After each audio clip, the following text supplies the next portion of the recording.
دايما على منصاتي على السوشيال ميديا، سواء كان في الفيسبوك او التيك توك او اليوتيوب، بتكلم في الرياضة عامة وبتكلم بالتحديد في رياضة كرة القدم. لكن الفترة الأخيرة طبعا الحرب اللي بتحصل أو العدوان الصهيو أمريكي اللي بيحصل على إيران يخلينا إن احنا نتابع السياسة ونتابع الأحداث السياسية اللي بتحصل في الوقت الحالي. موت علي خامنئي بيخلينا ندخل لمرحلة مظلمة. أنا هنا بتكلم عن المنطقة.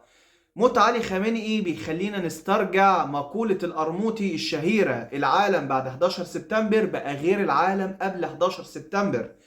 إيران بتدخل في مرحلة جديدة وربنا يسترها علينا جميعا، لأن واضح كده إن دي هتكون بداية النواة لحرب العالمية الثالثة، اللي ممكن فيما بعد، وزي ما أنا ما اتكلمت عن موضوع توفيق عكاشة كده، فيما بعد ممكن الصين وروسيا نلاقيهم بيطلوا علينا في صدام مع أمريكا.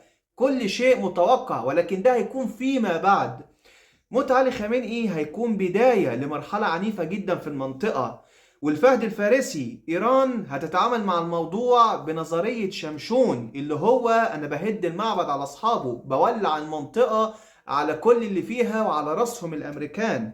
مش عارفين ايه اللي هيحصل، وخاصة ان علي لاريجاني رئيس مجلس الامن القومي الايراني هو اللي فعليا هيدير الدولة، بجانب طبعا ان مسعود باشكيان ومعاه غلام محسني اللي هو رئيس السلطة القضائية هم اللي هيديروا ايران. طبعا مش عارفين ايه اللي هيحصل في المرحلة اللي جاية. والسؤال المهم جدا اللي كل السياسيين بيسألوه: مين هيكون المرشد للثورة الايرانية بعد علي خامنئي؟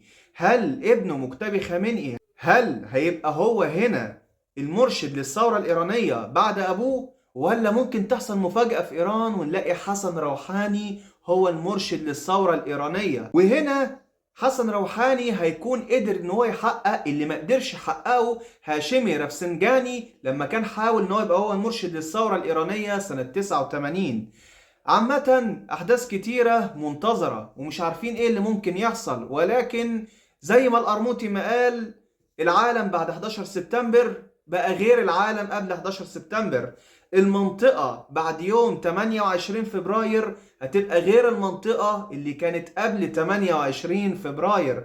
ومش عارفين ايه اللي هيحصل في المرحلة اللي جاية، ولكن كل اللي انا اقدر اقوله ان من المؤكد ان الفهد الفارسي هيتبع نظرية شمشون: اولع المنطقة بكل اللي فيها وعلى راسهم الامريكان. غلطة ساذجة وقع فيها برتقانة والنتن، ومش هيدركوا مدى اثرها الا لما المنطقة تولع. ربنا سبحانه وتعالى يسترها علينا جميعا، وربنا سبحانه وتعالى يحفظ مصر وسائر البلاد الاسلامية.